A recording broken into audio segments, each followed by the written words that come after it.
যখন কোনো মানুষ নামাজ নিয়ে অলসতা করে, আমি ৩-৪ বছরের বাচ্চা সম্পর্কে কথা বলছি না, এবং আমি ৬ বছরের কাউকে নিয়েও কথা বলছি না।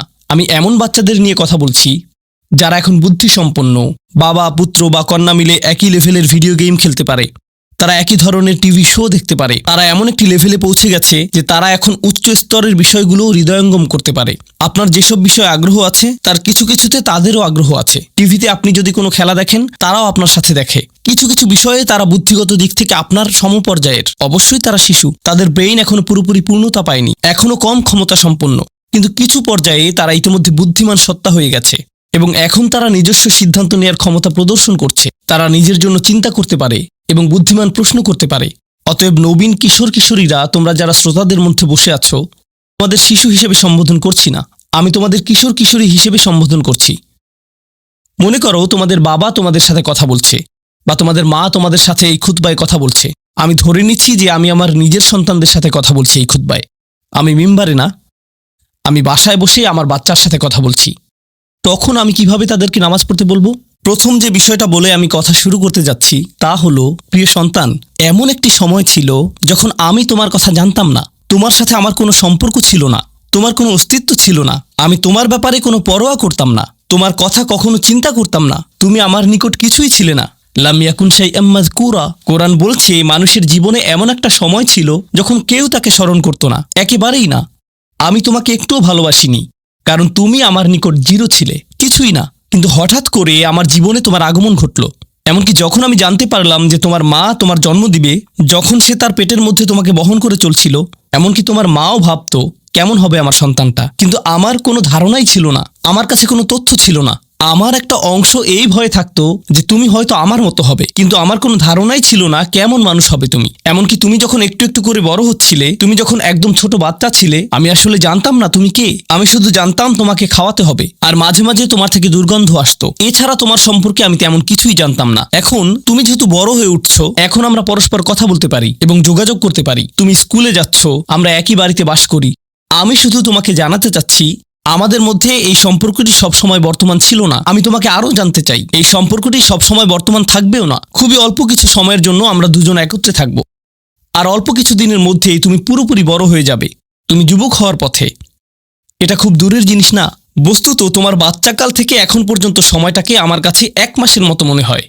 চোখের পলকে তুমি এখনকার তুমি হয়ে গেছো। কিছু বুঝে উঠতে উঠতেই তুমি বড় হয়ে যাবে। একদিন ইউনিভার্সিটিতে যাবে, চাকরি করবে, বিয়ে করবে, এর সব কিছুই ঘটবে ইনশাআল্লাহ, যদি আল্লাহ ইচ্ছে করেন। যখন ওই ব্যাপারগুলো ঘটবে, তখন আমাদের সম্পর্কটা আর আজকের মতো থাকবে না। বাড়িতে এসে তুমি আমার কাছে ছুটে আসবে না, তুমি আমার সাথে সময় কাটাবে না। তোমার নিজের চাকরি থাকবে, পরিবার থাকবে, স্ত্রী থাকবে বা স্বামী থাকবে, তোমার তখন নিজের জীবন থাকবে। সুতরাং আমাদের হাতে একত্রে যে সময়টুকু আছে তা খুবই সীমিত। এমনকি এই সময়টুকুতেও তোমার স্কুল আছে, আমার চাকরি আছে, আমাকে বাজার করতে হয়। আমাদের হাতে হয়তো দৈনিক 20 মিনিট সময় থাকে সত্যিকারের কথা বলার। আমাদের একসাথে অতিশয় সংক্ষিপ্ত কিছু সময় থাকে। তুমি যখন বড় হয়ে যাবে, তখন আমার সম্পর্কে তুমি শুধু আমাদের একত্রে কাটানো ওই গুটিকত মুহূর্তগুলোর কথাই স্মরণ রাখবে, কারণ আমাদের কাছে একত্রে কাটানোর মতো 24 ঘন্টা নেই, আমাদের নেই। তো মোট কথা, প্রথম যে জিনিসটি আমি তোমাকে জানাতে চাই তা হলো, আমি তোমাকে কোনো মতে চিনি। আমি জানি আমরা একত্রে বাস করি, কিন্তু আমি সত্যিই তোমার সম্পর্কে খুবই অল্প জানি। কেন জানো? কারণ কোনো মানুষ অন্য কোনো মানুষকে সত্যিকার অর্থে চিনে না। তুমি যা যা চিন্তা করো তার সবটা তো আমাকে বলো না, আর আমিও নিজের চিন্তার সবকিছু তোমাকে জানাই না। কিন্তু এমন এক সত্তা আছেন যিনি তোমাকে চিনতেন। এমনকি যখন তুমি আমার নিকট কিছুই ছিলে না, তখনও এমন এক সত্তা আছেন যিনি তোমাকে তখনও ভালোবাসতেন যখন সৃষ্টি জগতের কেউই তোমাকে ভালোবাসতো না, এই জগতের কেউই তোমাকে স্নেহ করতো না। এমন এক সত্তা আছেন যার সাথে তোমার সম্পর্কটা আগামীতেও থাকবে, যদিও তোমার আমার সম্পর্ক আগামীতে পরিবর্তিত হতে যাচ্ছে। ছোটবেলায় আমার বাবার সাথে আমার এক ধরনের সম্পর্ক ছিল, কলেজে পড়ার সময় তার সাথে সম্পর্কটা অন্য ধরনের ছিল, আর এখন তার সাথে আমার সম্পর্কটা সম্পূর্ণ ভিন্ন রকম। যদিও আমরা একই মানুষ আছি, কিন্তু আমাদের সম্পর্কে আমূল পরিবর্তন এসে গেছে। কিন্তু একজন এমন আছেন যিনি সর্বদা তোমাকে ভালোবেসে গেছেন, তোমাকে নিরাপত্তা দিয়ে গেছেন, তোমার ভালোর জন্য পরিকল্পনা করে গেছেন, তোমার যত্ন নিয়েছেন একেবারে শুরু থেকেই, আর তিনি সব সময় তা করে যাবেন। আর সেই সত্তা আমি নই, আমি তোমার জীবনের একটা পর্ব মাত্র। এটা সুন্দর একটা পর্ব যা আল্লাহ তোমাকে আমাকে একত্রে দান করেছেন, কিন্তু এটা কোনো স্থায়ী পর্ব নয়। এটা ছিল প্রথম ব্যাপার যা আমি তোমাকে জানাতে চেয়েছি। দ্বিতীয় যে বিষয়টি আমি তোমাকে জানাতে চাই তা হলো, আমি যখন তোমাকে নামাজ পড়তে বলি বা কোনো কিছু করতে বলি, তোমার তখন মনে হয় আমি তোমাকে নিয়ন্ত্রণ করছি, তোমার উপর বসগিরি দেখাচ্ছি, তোমাকে কেবল এটা ওটা করতে বলি। আমি চাই তুমি জেনে রাখো, আমার পক্ষে আসলে তোমাকে নিয়ন্ত্রণ করা সম্ভব নয়। আমি তোমাকে উপদেশ দিতে পারি, কঠোরতা দেখাতে পারি মাঝে মাঝে, এটা সত্য, কিন্তু অতি সত্বর তুমি এতটা বড় হয়ে যাবে যে তখন যত জোরেই আমি চিৎকার চেঁচামেচি করি না কেন, আমার কণ্ঠস্বর যত উঁচুই করি না কেন, যত হতাশাই ব্যক্ত করি না কেন, এতে কোনো লাভ হবে না। কারণ তোমার সিদ্ধান্তগুলো তুমিই নিবে। তুমি এরকম বলবে, আচ্ছা বাবা, আমি একটু পরে তোমাকে কল দিচ্ছি, আমাকে এখন যেতে হবে, আর একটা কল এসেছে। তুমি তখন আমাকে অপেক্ষায় রাখবে আর নিজের কোনো প্রয়োজন সারবে। মূলত অধিকাংশ সময় তোমার পছন্দ অপছন্দের উপর আমার কোনো নিয়ন্ত্রণই থাকবে না। তুমি যখন স্কুলে থাকো এবং বন্ধুদের সাথে আড্ডা দাও, তাদের সাথে কথাবার্তা বলো, আমি ওইসব কথাবার্তার কোনো কিছুই নিয়ন্ত্রণ করি না। আর আমি যদি ইতিমধ্যেই তোমাকে আইপ্যাড বা ফোন বা এরকম কিছু দিয়ে থাকি, আর এগুলো দিয়ে তুমি তোমার বন্ধুদের সাথে যোগাযোগ করো, তুমি তখন কোন ধরনের যোগাযোগ করো তার উপর আমার কোনো নিয়ন্ত্রণই থাকে না। এমনকি যদি আমি ওইসব ডিভাইসে প্যারেন্টিং কন্ট্রোল অ্যাপস ইনস্টল করে দেই, তবুও আমি তোমার চিন্তা নিয়ন্ত্রণ করতে পারি না। আমি কিছুটা নিয়ন্ত্রণ পেতে পারি, কিন্তু সেটা খুবই সীমিত। তবে এমন একজন আছেন যিনি নিয়ন্ত্রণ করে গেছেন তোমার শরীরের প্রতিটি কোষ। একসময় তুমি যে মাইক্রোস্কোপিক তরল পদার্থ ছিলে, সেটাও তিনিই নিয়ন্ত্রণ করে গেছেন, যা তোমার মায়ের গর্ভে বড় হচ্ছিল, যা নিয়ন্ত্রণ করছিল তোমার জেনেটিক ক্রোম, যার উপর ভিত্তি করে তোমাকে সৃষ্টি করা হয়েছে। কেমন হবে তোমার শরীরের রং, তোমার চুলের আকৃতি, তোমার চোখ, তোমার বুদ্ধি কেমন হবে, তুমি কতটা লম্বা বা বেটে হবে, এর সবকিছুই তিনিই নিয়ন্ত্রণ করে গেছেন। তোমার উপর আসলে তার নিয়ন্ত্রণ আছে, আমার নয়। আমার একটি কথা মনে পড়ে গেল, যা রাসূল সাল্লাল্লাহু আলাইহি সাল্লাম তার মেয়ে ফাতিমা রাদিয়াল্লাহু আনহাকে বলেছিলেন, ইয়া ফাতিমাতু বিনতি মুহাম্মদ ইত্তাকিল্লাহ ফা ইন্নী লা আমলিকু লাকি মিনাল্লাহি শাইআ। ও ফাতিমা, মুহাম্মাদের কন্যা, আল্লাহর ব্যাপারে সচেতন থাকো। আল্লাহর নিকট আমার কোনো কর্তৃত্ব থাকবে না তোমার ব্যাপারে। এখন আমরা পরবর্তী পয়েন্টে এসে গেছি, যা এই কথার সাথে সম্পর্কিত। আমার যেহেতু নিয়ন্ত্রণ নেই, সত্য হলো তোমার ব্যাপারে আমি যতই সংরক্ষণশীল হই না কেন, আর আমি চাই যে তুমি ভালো করো, তবুও তোমার ভালো আমি নিয়ন্ত্রণ করি না, আর আমি এর জন্য দায়বদ্ধ নই। আল্লাহ প্রতিটি মানবকে তার নিজের জন্য দায়বদ্ধ করে সৃষ্টি করেছেন। দেখো, তুমি যদি ট্রাফিক আইন লঙ্ঘন করো, যদি একদিন ড্রাইভিং লাইসেন্স পাও এবং এরপর রাস্তায় লাল বাতি উপেক্ষা করে চলে যাও, পরে পুলিশ তোমাকে ধরলো, তখন তো তুমি বলতে পারবে না, আপনি একটু আমার বাবার সাথে কথা বলতে পারবেন না। তোমার নিজেকেই এই পরিস্থিতির মোকাবেলা করতে হবে। তোমার ইউনিভার্সিটি প্রফেসর যখন তোমাকে ফেল মার্ক দিবে, তখন তো বলতে পারবে না, একটু থামুন, আমার মাকে একটু কল দেই। না, তুমি নিজেই এই ফেইলের জন্য দায়ী। আইনের কোর্টে তোমার কাজের জন্য তুমি দায়ী। ইউনিভার্সিটিতে তোমার পাশ ফেলের জন্য তুমি দায়ী। তোমার চাকরিতে তুমি তোমার জন্য দায়বদ্ধ। তোমার স্বাস্থ্যের ক্ষেত্রে তুমি কি আহার করো, তুমি তোমার জন্য দায়বদ্ধ। নিজেকে যে কোনো বিপদে ফেললে এবং নিজের কোনো ক্ষতি করলে তুমি দায়বদ্ধ তোমার জন্য। তোমার বয়স যত বাড়বে, তোমার স্বাধীনতা যত বাড়বে, তোমার দায়বদ্ধতাও তত বৃদ্ধি পাবে। কেউ তোমাকে নিয়ন্ত্রণ করবে না এবং তোমার কাজের জন্য অন্য কেউ দায়ী হবে না। লা তাজিরু ওয়াজিরাতুন উযরা উখরা। কোনো ভার বহনকারী অন্যের ভার বহন করবে না। আমি আসলে তোমার জন্য দায়ী নই। আর শেষ বিচারের দিন আমরা প্রত্যেকে সম্পূর্ণ একাকী আল্লাহর সামনে উপস্থিত হব। এখন এই দুনিয়াতে আমরা একসাথে একত্রে বসবাস করছি, আমরা একই পরিবারের সদস্য, আমরা কোলাকুলি করি, আমি আমৃত্যু তোমাকে ভালোবাসি, আমি সর্বদা তোমাকে নিয়ে চিন্তা করি। কিন্তু সামনে এমন একটা দিন আসছে, যেদিন আমরা আমাদের সমগ্র অস্তিত্বের সবচেয়ে নিঃসঙ্গ সময় পার করব। বস্তুত শেষ বিচারের দিন তুমি যদি আমার কাছে দৌড়ে আসো, এমন হতে পারে যে আমি তোমার থেকে দৌড়ে পালাবো। তোমাকে চিনি না আমি, দূর হও আমার কাছ থেকে। আমি এখন আমার হিসেব নিয়ে চিন্তিত, কারণ তোমার সাথে আমার সম্পর্কটি ছিল সামান্য কয়েকটি ক্ষুদ্র সেকেন্ডের জন্য আল্লাহর সাথে সম্পর্কের তুলনায়, যে সম্পর্কটি আরো অনেক বড়, অনেক বেশি পুরনো, আর ওটা থাকবে আরো বেশি সময় ধরে। আমাকে এখন ওই সম্পর্কটা নিয়ে ডিল করতে হবে শেষ বিচারের দিন। অতএব আমাদের এই সম্পর্কটি ইয়াউমা ইয়াফিরুল মারউ মিন আখিহি ওয়া উম্মিহি ওয়া আবিহি, এই ধরনের সব আয়াত। লোকটি পালাবে তার মা থেকে, তার বাবা থেকে, তার ছেলে মেয়েদের থেকে, তার ভাই বোনদের থেকে, তার স্ত্রী বা স্বামী থেকে। কেউ কেউ ভাবছেন স্ত্রী থেকে পালানো, এটা তো আমি বর্তমানেও করি। তো পরবর্তী যে বিষয়টি আমি তোমাকে জানাতে চাই তা হলো, আমি তোমার কাছ থেকে সম্মান অনুভব করতে চাই, ঠিক যেভাবে তুমিও আমার প্রদত্ত যত্ন অনুভব করতে চাও। তুমি যখন কাউকে ভালোবাসো, তখন কেমন যেন তার কাছে তোমার একটা চাহিদা তৈরি হয়। আমার নিকট তোমার চাহিদা হলো বাসার সমস্ত প্রয়োজন ঠিকমতো মেটানো হচ্ছে তো, আমার দায় দায়িত্বের অন্তর্ভুক্ত। আমার কাছে তোমার চাহিদা হলো আমি যেন কারেন্ট বিল প্রদান করি, ঘরের এসিটা যেন কাজ করে। তুমি চাও আমি যেন তোমার স্কুলে যাওয়া নিশ্চিত করি, তুমি চাও আমি যেন তোমাকে জামা কাপড় কিনে দেই। এগুলো আমার দায়িত্ব। আর আমি চাই তুমি যেন আমাকে কিছুটা সম্মান প্রদর্শন করো এবং শ্রদ্ধা দেখাও এবং আমার কথা শোনো। এগুলো তো সবাই বোঝে, কিন্তু আল্লাহর সাথে তোমার সম্পর্কটা অন্যরকম।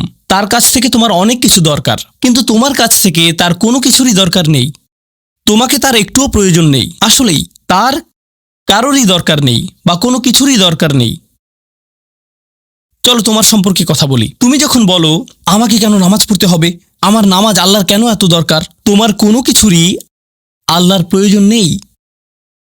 এই নামাজ কোনোভাবেই তার উপকারে নয়। আল্লাহ এমনকি বলছেন যখন কোনো কিছুই থাকবে না, চলো কোরআন থেকে একটা উদাহরণ দেই। যখন এই মহাবিশ্বে কিছুই থাকবে না, চলো কয়েক সেকেন্ডের জন্য আল্লাহর গৌরব নিয়ে কথা বলি। সম্প্রতি বিশ্বকাপ চলার সময় আমি কাতারে ছিলাম। যেই টিম জয়লাভ করে, আর্জেন্টিনা জয়লাভ করে, তাদের জন্য এটা ছিল একটা দারুণ গৌরবময় মুহূর্ত। সবাই তাদেরকে নিয়ে আনন্দ উৎসবে মুখর। কল্পনা করো, খেলোয়াড়টাকে নিয়ে উৎসব চলছে, কিন্তু কোনো দর্শক নেই, কোনো ক্যামেরা নেই, কোনো স্টেডিয়াম নেই, কিচ্ছু নেই। একটা লোক একা একা একটি দ্বীপে বাস করে। সে ফুটবলটাতে লাথি দিয়ে একটা গোল করে ফেলল আর বলে উঠল, ইয়ে, আমি সেরা। কিন্তু কেউ তো সেখানে নেই। এমন ঘটনার কথা শুনলে মনে করবে লোকটি পাগল হয়ে গেছে, তাই না? গৌরব পেতে হলে গৌরব করার মতো একদল দর্শক থাকতে হবে। স্বীকৃতি পেতে হলে একদল মানুষ আশেপাশে থাকতে হবে যারা স্বীকৃতি দিবে। প্রশংসা পেতে হলে, কদর পেতে হলে নিজে নিজে তো আর প্রশংসা পেতে পারো না। এমন কেউ থাকতে হবে যে তোমার জন্য এই প্রশংসাটা করবে। কিন্তু আল্লাহ বলেন, কুল্লু মান আলাইহা ফান ওয়া ইয়াবকা ওয়াজহু রাব্বিকা যুল জালালি ওয়াল ইকরাম। তিনি বলেন সব কিছুই ধ্বংস হয়ে যাবে এই ধরাপৃষ্ঠের, তথাপি তোমার রবের চেহারা থেকে যাবে। আল্লাহই একমাত্র সত্তা, যিনি তখনও মহিয়ান এবং গরিয়ান। এমনকি যখন তার প্রশংসা এবং গৌরব বর্ণনা করার কেউ থাকবে না, অন্য যে কারো ক্ষেত্রে কাউকে না কাউকে এটা করে দিতে হয়। তাই আল্লাহর প্রয়োজন নেই আমার নামাজের। আমার হালাল মুরগি খাওয়া আল্লাহর প্রয়োজন নেই। আমার মন্দ বলা থেকে বিরত থাকাও আল্লাহর প্রয়োজন নেই। তাই নিজের মাথা থেকে এই চিন্তা দূর করে দাও যে নামাজ পড়ার মাধ্যমে তুমি কোনোভাবে অন্য কারো উপকার করছো।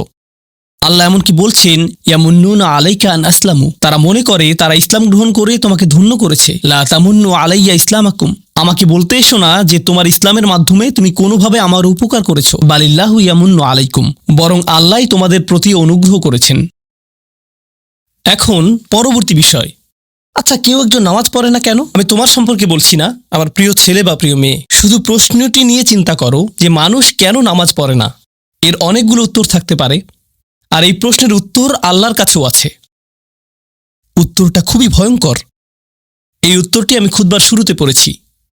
তিনি বলেন, ফালা সাদ্দাকা ওয়ালা সাল্লা ওয়ালাকিন কাযযাবা ওয়া তাওয়াল্লা। সে আসলে সত্য গ্রহণ করেনি এবং সে নামাজও পড়েনি। তিনি কাফির সম্পর্কে বলছিলেন। তিনি দুইটা জিনিস বলেছেন, এই লোকটি সত্য গ্রহণ করেনি এবং নামাজও পড়েনি। কথাটা ভাবনার উদ্রেক করে। যদি বলা হয় সে সত্য গ্রহণ করেনি, আমার আশা হলো তিনি বলবেন লা সাদ্দাকা ওয়ালা আমানা, কিন্তু তিনি বলছেন লা সাল্লা।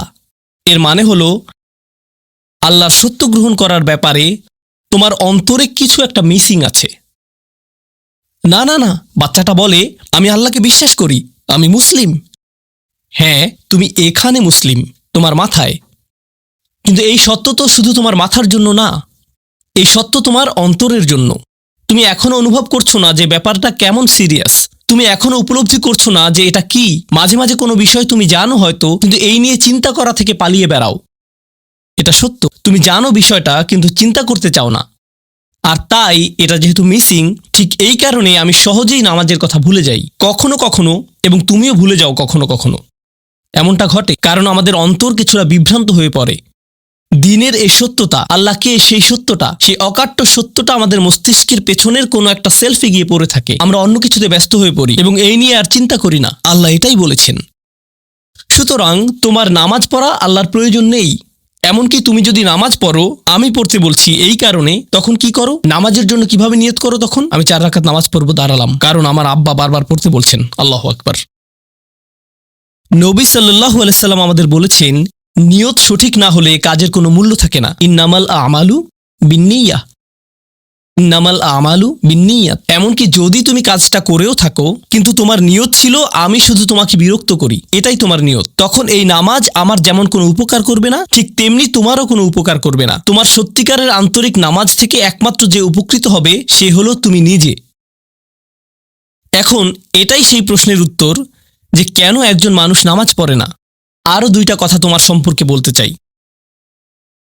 তার মাঝে একটা হলো, নামাজ পড়ার উদ্দেশ্য কি, কোন কারণে পড়ব?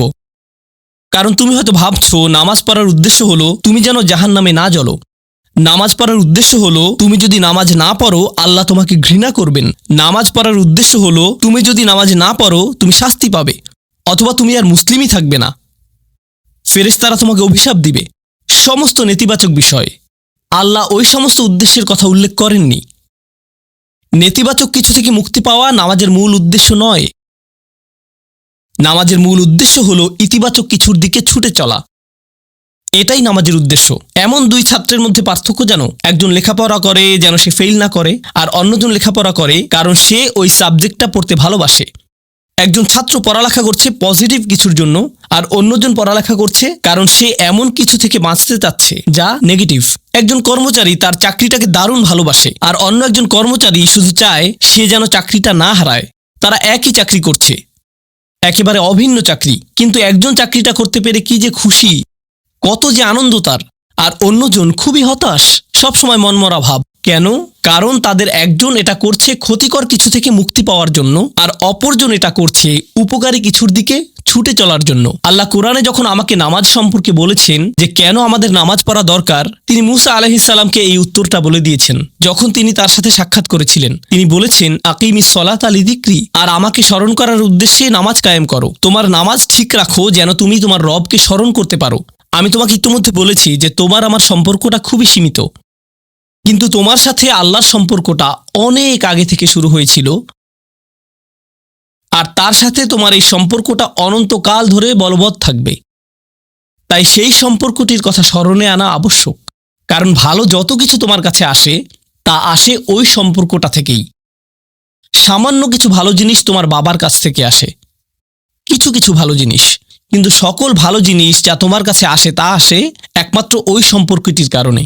যদি তুমি চাও সকল উপকারী জিনিস তোমার জীবনে অবস্থান করুক, তখন তোমাকে অবশ্যই তার কথা স্মরণ করতে হবে যার নিকট থেকে সকল কল্যাণের আগমন ঘটে, যার নিকট থেকে সকল নিয়ামতের আগমন ঘটে, সকল রিজিকের আগমন ঘটে, সকল হেদায়েতের আগমন ঘটে। আর তাই আল্লাহ বলছেন সর্বোত্তম যে উপায়ে তুমি এটা করবে তা হলো নামাজের মাধ্যমে তুমি আমাকে স্মরণ করবে।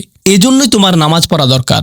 আচ্ছা, পরিশেষে এজন্যই তোমার এটা করা উচিত, কিন্তু তুমি এটা করছো বলেই সঠিক নিয়ত সহকারে আল্লাহ বলছেন কেবল এখানেই শেষ নয়, এর কিছু উপকারিতাও আছে। কিছু ভালো জিনিস তোমার পথে আসবে যখন তুমি সত্যি সত্যি আল্লাহকে স্মরণ করবে। যখন তুমি আল্লাহকে স্মরণ করবে যেভাবে তিনি চান সেভাবে, আর যে উপায়ে তিনি চান তা হলো এই নামাজগুলোর মাধ্যমে।